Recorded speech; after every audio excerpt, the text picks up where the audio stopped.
अविशिष्टार्थः दर्शनेन बुभुत्सते, अविशिष्ट लिंग के दर्शन से बुभुत्सते, जानने की इच्छा करता है। तो ये इस व्यक्ति का दोष है, जो व्यक्ति अर्थ विशेषण लिंग विशेषण लिंग विशेष से अनुमेयम अर्थम, अनुमेय अर्थ को या अनुमान के विषय को अविशिष्टार्थ दर्शनेन, माने विशिष्ट लिंग के दर्शन से करना चाहिए, लेकिन ये कैसे कर लेता है? अविशिष्टार्थ दर्शनेन, अविशिष्ट लिंग के दर्शन से बुभुत्सते, जानने की इच्छा करता है। तो ये इसमें अनुमान का दोष नहीं है, बल्कि इस अनुमाता का दोष है। आगे कह रहे हैं त्रिकाल विषयम अनुमानम त्रैकाल्य ग्रहणात् इति अयुक्तम। तो इसको तो ये तो खंडित हो गया, इन्होंने जो आरोप लगाया था। अब एक दूसरी बात उठा रहे हैं। पीछे इन्होंने कहा था कि त्रिकाल जो है ये अनुमान जो है ये त्रिकाल विषय वाला है, प्रथम अध्याय में आया था ना। तो ये देखो पीछे मिलेगा आपको, पृष्ठ 37 पे निकालो। सद विषयम च प्रत्यक्षम सद असद विषयम च अनुमानम कस्मात् त्रैकाल्य ग्रहणात् त्रिकाल युक्ता अर्था अनुमानेन गृह्यन्ते भविष्यति इति अनुमीयते भवति इति च अभूत इति च असच्च खलु अतीतम अनागतम च इति। मिल गया? बोले ये जो प्रत्यक्ष है इसका विषय तो केवल सत विषय है, जो सामने दिख रहा है उतना ही प्रत्यक्ष का विषय है। लेकिन अनुमान का क्या है? सत असत विषयम च अनुमानम, सत और असत विषय वाला भी होता है। सत विषय वाला तो है ही, सत के साथ सत असत दोनों। कस्मात् त्रैकाल्य ग्रहणात्, क्योंकि तीनों काल के साथ इसका संबंध है अनुमान का। त्रिकाल युक्ता अर्था अनुमानेन गृह्यन्ते, त्रिकाल से युक्त जो अर्थ हैं वो अनुमान प्रमाण से गृहीत होते हैं। जैसे हम कहेंगे ना भविष्यति इति अनुमीयते, बादल आ रहे हैं तो बारिश होगी, तो भविष्य के साथ संबंध हो गया अनुमान का। और होती है, ऐसा होता है तो ऐसा होता है, ये तो हो गया वर्तमान काल। और अभूत, उस दिन काले बादल आए थे इसलिए अच्छी वृष्टि हुई, तो ये अतीत के साथ भी हो गया। तो अब यहाँ आइए, इन्होंने कहा त्रिकाल विषयम अनुमानम, आपने कहा था अनुमान त्रिकाल विषय वाला है। त्रैकाल्य ग्रहणात् इति, तीनों कालों के साथ उसका ग्रहण होने से अनुमान का, तो कहा इति अयुक्तम, ये आपका कहना ठीक नहीं है। इति उक्तम, हाँ सॉरी, आपने कहा था कि तीन काल के साथ ग्रहण होने से तीन त्रिकाल विषय वाला अनुमान है, इति उक्तम, यह आपने कहा था। लेकिन कह रहे हैं यहाँ तो हम देखते हैं कि त्रिकाल के साथ उसका योग होता ही नहीं है। वर्तमाना भावः पततः पतित पतितव्य कालोपपत्तेः। कह रहे यहाँ पर वर्तमाना भाव, वर्तमान काल का अभाव है। जैसे मान लो कोई पत्ता गिर रहा है, पततः गिर रहा है कोई पत्ता, तो उसमें दो ही काल उसके साथ जुड़े हैं। पतितः, वृक्ष से गिरा यहाँ तक पहुंच गया, तो ऊपर वाला जो पार्ट है वो पतितः, गिर चुका इतना तो, और जो आगे बचा है वो पतितव्य, तो गिरेगा। तो भविष्य और भूत दो के साथ ही संबंध हुआ ना भाई। गिरते हुए पत्ते को हम दो ही अनुमान लगा सकते हैं, इतना गिर चुका, इतने में गिरेगा। तो आपने कहा था तीन काल के साथ है इसका संबंध, तो ये ठीक नहीं है आपका। वर्तमान का अभाव है, गिरते हुए पततः, गिरते हुए पत्ते में पतितः पतितव्य कालोपपत्ते, केवल पतित काल और पतितव्य काल की उपपत्ति होने से। वृत्तान्तात् प्रच्युतस्य फलस्य भूमौ प्रत्यासीदतो यद ऊर्ध्वं स पतितो अध्वा तत् संयुक्त काल पतित काल, यो अधस्तात् स पतितव्य अध्वा तत् संयुक्त काल पतितव्य काल। तो कहा वृत्तान्तात्, डाली से, शाखा से, प्रच्युतस्य फलस्य, जो छूटा हुआ या टूटा हुआ जो फल है, भूमौ प्रत्यासीदत, जो भूमि की तरफ आ रहा है, गिर रहा है, तो उस फल में यद ऊर्ध्वम, जो ऊपर वाला अध्व है, यद ऊर्ध्वम स पतितो अध्व, तो जितना वो गिर चुका उस मार्ग को, अध्व मतलब मार्ग होता है, तो उतना मार्ग तो क्या कहा जाएगा? पतित। पतित शब्द से कहा जाएगा। और तत्संयुक्त कालः, उस मार्ग से संयुक्त जो काल है उस काल को क्या कहेंगे? पतितः काल, माने भूतकाल, गिर चुका उतना। यो अधस्तात, और जो नीचे का भाग है, स पतितव्य अध्वा, वो पतितव्य मार्ग वाला है। तत्संयुक्त काल है, उस अध्व से जुड़ा हुआ जो काल है उसको कहेंगे पतितव्य कालः। तो दो ही तो काल हुए, भूतकाल और भविष्यत काल। नेदानिन तृतीयो अध्वा, तीसरा तो कोई मार्ग है ही नहीं। जितना गिर चुका वो भूतकाल के साथ जुड़ गया, और जो गिरेगा वो भविष्य से जुड़ गया। तीसरा फल इधर उधर तो जाता नहीं है, फल सीधा टूट के कहाँ आता है? नीचे ही आता है, तो साइडों में थोड़ी जाता है कहीं। तो कह रहे हैं नेदानिन तृतीयो अध्वा, तीसरा कोई मार्ग नहीं है। तृतीयो अध्वा विद्यते यत्र पतति इति वर्तमान काल गृह्येत, तो तीसरा कोई रास्ता ही नहीं है जहां पर पतति इस क्रिया का वर्तमान काल से ग्रहण कर लें। तस्मात् वर्तमान कालो न विद्यते इति, इसलिए वर्तमान का अस्तित्व ही नहीं है। वर्तमान काल होता ही नहीं है, दो ही होते हैं। उसका उत्तर दे रहे हैं, तयोरप्यभावो वर्तमाना भावे तदपेक्षत्वात्। कह रहे हैं कि वर्तमान को नहीं मानोगे तो तयो अपि अभाव, उन दोनों का भी अभाव हो जाएगा, भूत भविष्य का भी। क्योंकि वर्तमान अभावे तद अपेक्षत्वात्, क्योंकि वर्तमान का अभाव होने से तयोरप्य अभाव, उन दोनों का भी अभाव हो जाएगा। क्यों हो जाएगा? तद अपेक्षत्वात्, क्योंकि उन दोनों को वर्तमान की अपेक्षा होने से। न अध्व व्यंग्य कालः, काल जो है वो मार्ग से, अध्व से व्यंग्य नहीं होता है। इन्होंने क्या किया? अध्व को लेकर के और काल को जोड़ दिया उसके साथ। तो कह रहे हैं काल अध्व से अभिव्यक्त नहीं होता है। किम तर्हि क्रिया व्यंग्य, क्रिया से अभिव्यक्त होता है काल। पतति इति, तो कह रहे हैं यदा पतन क्रिया व्युपरता भवति स काल पतितः काल है, यद उत्पत्स्यते स पतितव्य काल है। तो कह रहे हैं देखो, ये जो एक उदाहरण लिया इन्होंने, पतति इति, पतति एक क्रिया है, गिर रहा है, गिरता है। तो कह रहे हैं यहाँ पर यदा पतन क्रिया व्युपरता, जब वो पतन की क्रिया समाप्त हो गई, व्युपरता भवति स काल पतितः काल, उस काल को कहेंगे पतित काल, गिर चुका। यद उत्पत्स्यते स पतितव्य काल है, और जब हम कहते हैं कि भाई ये गिरेगा, अभी गिरा नहीं है, तो उसको कहेंगे पतितव्य काल है। यदा द्रव्य वर्तमान क्रिया गृह्यते स वर्तमान काल है, और जब द्रव्य में वर्तमान क्रिया का ग्रहण होता है उसको वर्तमान काल कहते हैं। यदि च अयम द्रव्ये वर्तमानम पतनम न गृह्णाति कस्य उपरमम उत्पत्स्यमानताम व प्रतिपद्यते।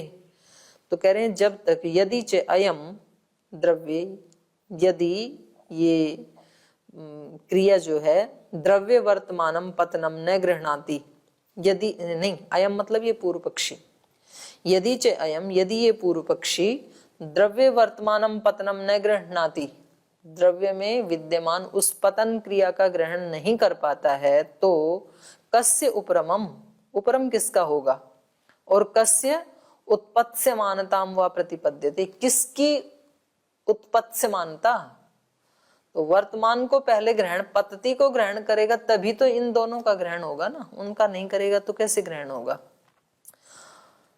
पतितः काल इति भूता क्रिया, पतित काल का मतलब क्या है? क्रिया हो चुकी है। पतितव्य काल इति च उत्पत्स्यमाना क्रिया, उत्पन्न होगी क्रिया।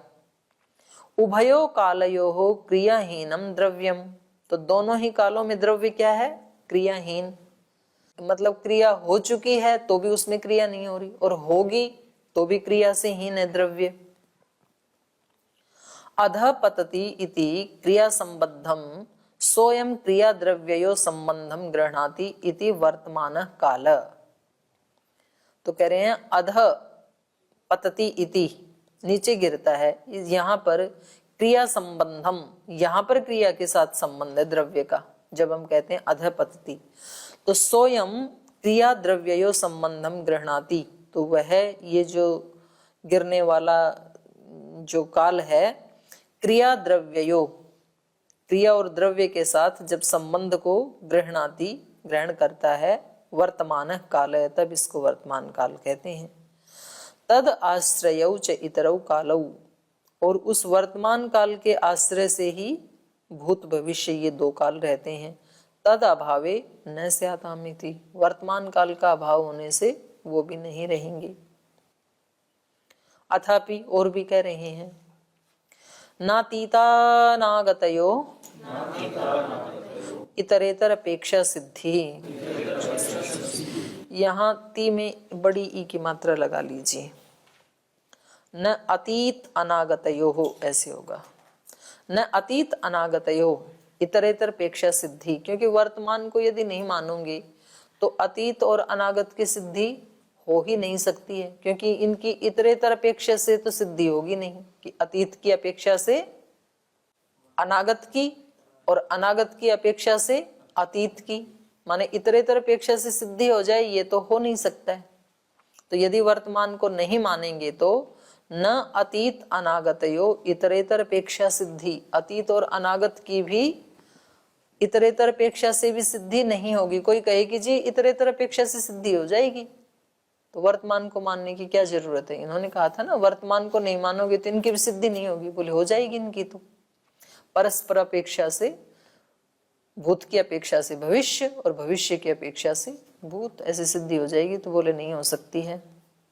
यद अतीत अनागतौ इतरेतरापेक्षौ सिद्धेताम प्रतिपद्येमहि वर्तमान विलोपम, बोले यदि अतीत और अनागत की एक दूसरे से सिद्धि हो जाती होती तो प्रतिपद्येमहि, तो फिर हम मान लेंगे वर्तमान विलोपम, वर्तमान का लोप मान लेंगे, लेकिन होती तो नहीं है ना। न अतीतापेक्षा अनागत सिद्धि, लेकिन अतीत की अपेक्षा से अनागत की सिद्धि नहीं होती है। नापि अनागतापेक्षा अतीत सिद्धि, और भविष्य की अपेक्षा से अतीत की सिद्धि नहीं होती है। कया युक्त्या, कैसे नहीं होती है, तो कहा केन कल्पेन अतीत कथम अतीतापेक्षा अनागत सिद्धि ही। केन कल्पेन अतीत, किस प्रकार से अतीत हुआ वो, जब क्रिया वर्तमान में नहीं आई तो अतीत कैसे हुई। कथम अतीतापेक्षा अनागत सिद्धि, और जो मतलब अतीत ही हो चुका, रहा ही नहीं, तो उसकी अपेक्षा से होने वाली सिद्धि कैसे हो सकती है, भविष्य की सिद्धि कैसे हो सकती है। कथम अतीतापेक्षा, अतीत की अपेक्षा से अनागत सिद्धि, अनागत की सिद्धि कैसे हो सकती है। अतीत का मतलब तो व्यतीत हो गया ना, तो उसकी अपेक्षा से कुछ होने वाला थोड़ी है। केनच कल्पेन अनागतम, और कह रहे हैं किस प्रकार से ये अनागत की सिद्धि होगी। कथम अनागतापेक्षा अतीत सिद्धि इति, और जो खुद ही नहीं हुआ है उसकी अपेक्षा से अतीत की सिद्धि कैसे करेंगे। जो खुद अस्तित्व में ही नहीं आया अभी, उसकी अपेक्षा से आप किसकी सिद्धि कर रहे हैं, अतीत की, तो वो नहीं हो सकती है। नहीं तच्छक्यम, ये नहीं हो सकता है।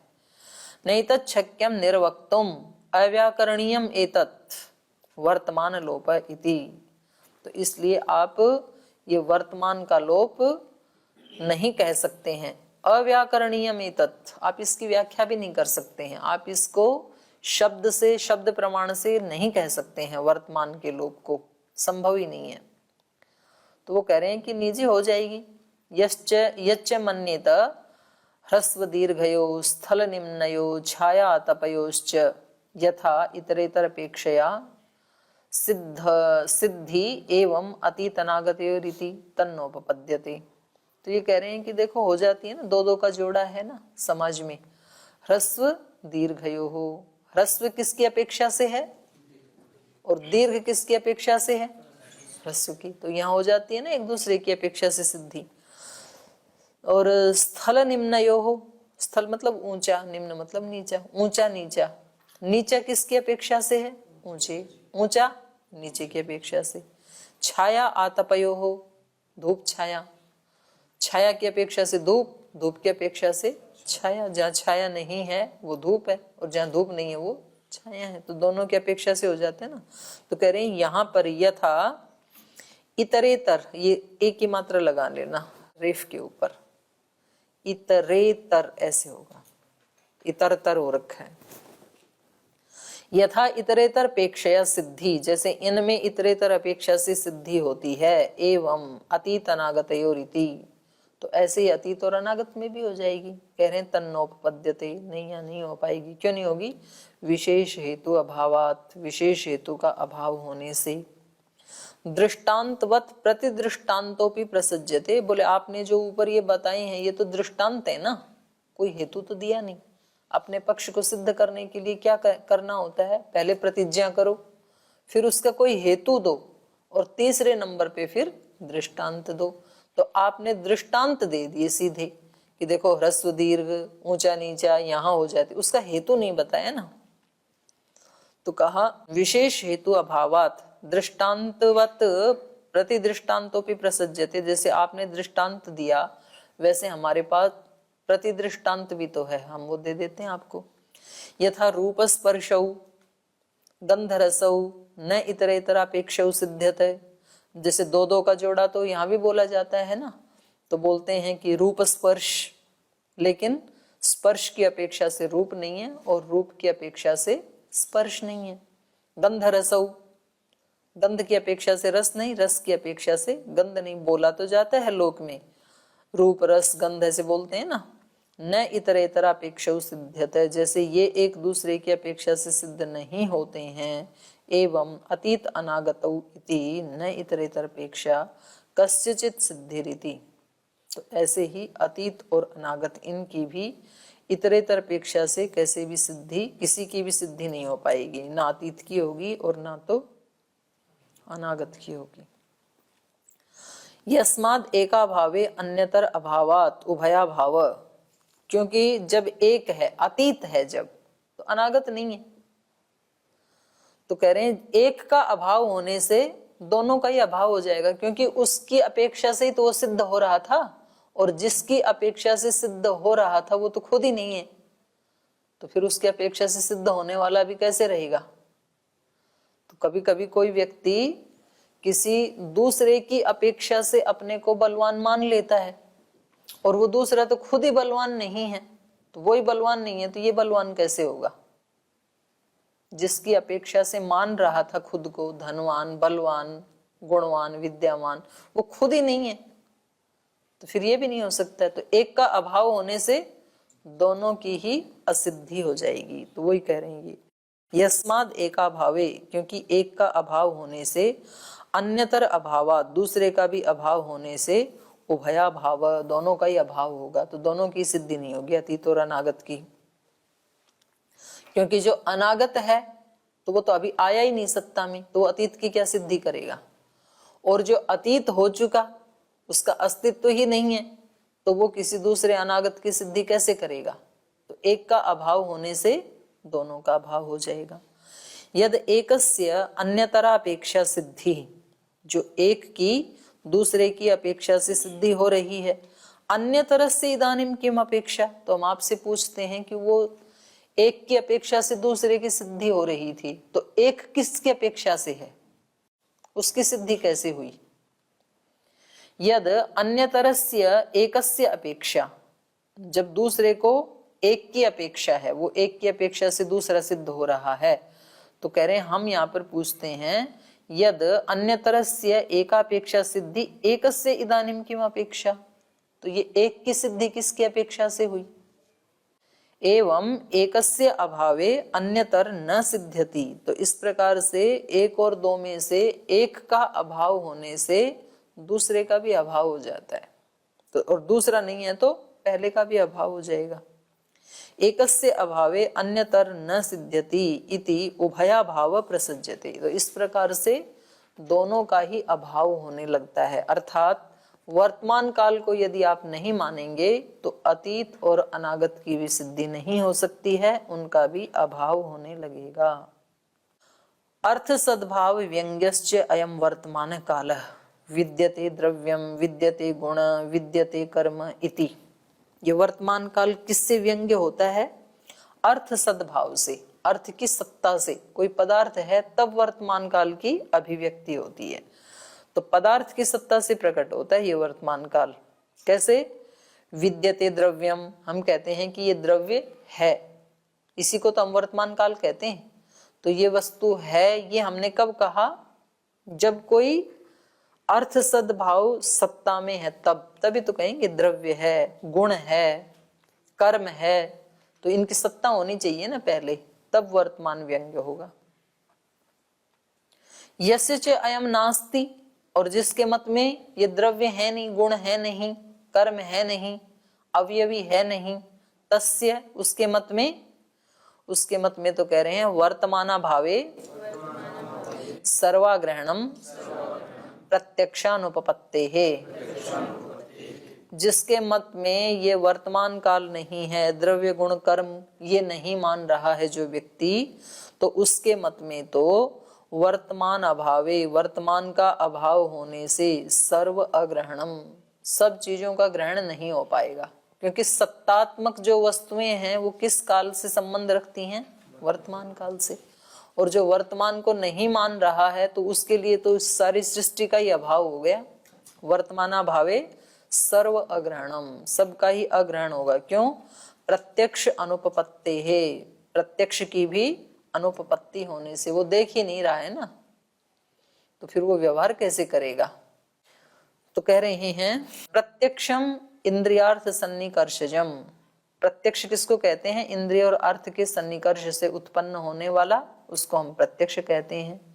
न च अविद्यमानम असद इंद्रियेण सन्निकृष्यते, जब कोई वस्तु है ही नहीं, अविद्यमान है सब कुछ, वर्तमान को नहीं मानते हैं तो कुछ भी नहीं है फिर वर्तमान में। तो कहा न च अविद्यमानम, जो अविद्यमान नहीं है अर्थात अभाव, तो अविद्यमानम असद इंद्रियेण न सन्निकृष्यते, असत के साथ तो इंद्रिय का सन्निकर्ष हो नहीं सकता है, कुछ सत होना चाहिए तभी तो सन्निकर्ष होगा ना। तो कह रहे हैं न च अयम विद्यमानम सत किंचित अनुजानाति, तो अयम पूर्व पक्षी विद्यमानम सत किंचित न अनुजानाति, सब चीजें जो विद्यमान हैं उनको देख नहीं रहा है, जान ही नहीं रहा है। ये तो न जानते हुए ये ऐसे बोल रहा है कि प्रत्यक्ष का अभाव है।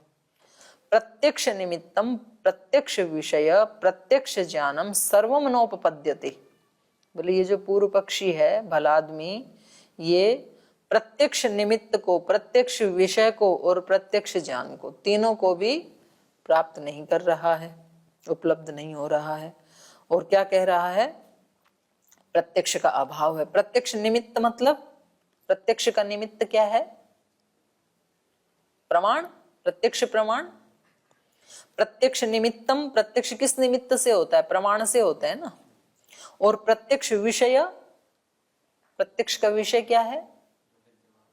प्रमेय। प्रत्यक्ष का निमित्त है प्रमाण, प्रत्यक्ष का विषय है प्रमेय। तो ये जो पूर्व पक्षी है ये ना प्रमाण को देख रहा है, ना प्रमेय को देख रहा है, और ना उस प्रमाण प्रमेय से होने वाले प्रत्यक्ष ज्ञान को देख रहा है। प्रत्यक्ष निमित्तम प्रत्यक्ष विषय प्रत्यक्ष ज्ञानम सर्वम नोपपद्यते, ये तीनों ही उपपन्न नहीं होंगे अगर वर्तमान को नहीं मानेंगे तो। प्रत्यक्ष अनुपपत्तौ, प्रत्यक्ष की अनुपपत्ति होने से, तत्पूर्वकत्वात् अनुमान आगमयोः अनुपपत्ति। और कह रहे हैं जब प्रत्यक्ष का ही अस्तित्व नहीं है तो तत्पूर्वकत्वात्, क्योंकि प्रत्यक्ष पूर्वक ही अनुमान आगमयोः अनुपपत्ति, तो फिर अनुमान और आगम प्रमाण की भी अनुपपत्ति होने लगेगी। तो एक प्रकार से ये पूर्व पक्षी सर्व प्रमाण विलोपे सर्व ग्रहणम न भवति इति, माने इसकी दृष्टि में तो सभी प्रमाणों का विलोप होने लगेगा। प्रत्यक्ष नहीं है तो आगम भी नहीं है, अनुमान भी नहीं है, उपमान भी नहीं है, तो सबका ही अग्रहण होने लगेगा। सर्व प्रमाण विलोपे, सब प्रमाणों का विलोप होने से सर्व ग्रहणम न भवति, जब कोई प्रमाण ही नहीं है तो प्रमेय भी कहां से आएगा, तो सब चीजों का विलोप होने लगेगा इसकी दृष्टि में। उभयथा च वर्तमान काल गृह्यते, और कह रहे हैं दोनों ही प्रकार से वर्तमान काल का ग्रहण होता है। कथंचित अर्थ सद्भाव व्यंग्य यथा अस्ति द्रव्यम इति, और क्वचित क्रिया संतान व्यंग्य यथा पचति छिन्नति। कह रहे हैं दोनों प्रकार से वर्तमान का ज्ञान होता है। कहीं तो अर्थ सद्भाव व्यंग्य, कहीं तो पदार्थ की सत्ता से अभिव्यक्त होता है, जैसे अस्ति द्रव्यम ये पदार्थ है तो वहां से अभिव्यक्ति हो रही है वर्तमान की। और क्वचित क्रिया संतान व्यंग्यम, कहीं क्रिया का जो क्रम चल रहा है उससे वर्तमान अभिव्यक्त होता है, जैसे पचती छिन्नति पकाता है, काट रहा है। नाना विधा च एकार्था क्रिया क्रिया संतान क्रियाभ्यासश्च। बोलिए जो दिखाई दे रहा है ये नाना विधा च एकार्था क्रिया, एक अर्थ में होने वाली क्रिया नाना प्रकार की होती है, उसको क्या कहेंगे? क्रिया संतान, उसको क्रिया संतान कहेंगे। और क्रियाभ्यासश्च, और वही क्रिया बार बार होती है। नाना विधा च एकार्था क्रिया, जैसे एक अर्थ में अनेक प्रकार की क्रियाएं कहाँ होती हैं? पचती थी, पचती में होती हैं, जैसे स्थाल्य अभिश्रयणम, उदकासेचनम, तंडुल आवपनम, एधो अपसर्पणम, अग्नि अभिज्वालनम, दर्वी घट्टनम, मंड श्रावणम, अधो अवतारणम। तो कितनी क्रियाएं होगी? ये सब किसके अंतर्गत आ जाएंगी? पचती के अंतर्गत आ जाएंगी। और दूसरा है छिन्नति, इसमें क्या दिखाई दे रहा है? क्रियाभ्यास, इसमें क्रिया का अभ्यास दिखाई दे रहा है। तो पहले वाले में जो पचती क्रिया है उसमें पहले स्थाली को उठाता है, फिर उसको चूल्हे पे रखता है, फिर उसमें पानी डालता है, फिर तंडुल डालता है, फिर उसमें ईंधन डालता है, फिर अपसर्पणम, फिर उसको हिलाता है, फिर अग्नि जलाता है, फिर कड़छी से घुमाता है, फिर उतार के उसका मांड निकालता है और फिर नीचे रख देता है। इस सब को क्या कहेंगे? पचती। और ऐसे छिन्नति में क्रियाभ्यास है, काट रहा है किसी चीज को तो इसमें उस काटने वाली क्रिया का बार बार अभ्यास हो रहा है। उद्यम्य उद्यम्य परशुम दारुणी निपातयन छिन्नति इति उच्यते। माने उठा उठा करके उद्यम्य उद्यम कुल्हाड़े को उठाता है, फिर नीचे डालता है। परशुम दारुणी निपातयन, कुल्हाड़े को लकड़ी के ऊपर डालता हुआ छिन्नति इति उच्यते, काट रहा है, ऐसे कहा जाता है। तो ये जो वर्तमान है ये कहीं द्रव्य से अभिव्यक्त होता है तो कहीं क्रिया से अभिव्यक्त होता है। तो आज इतना ही रखेंगे पाठ को, शेष कल पढ़ेंगे।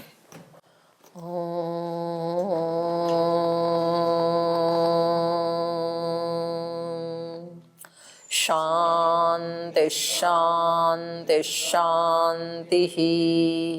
श्री गुरुभ्यो नमः।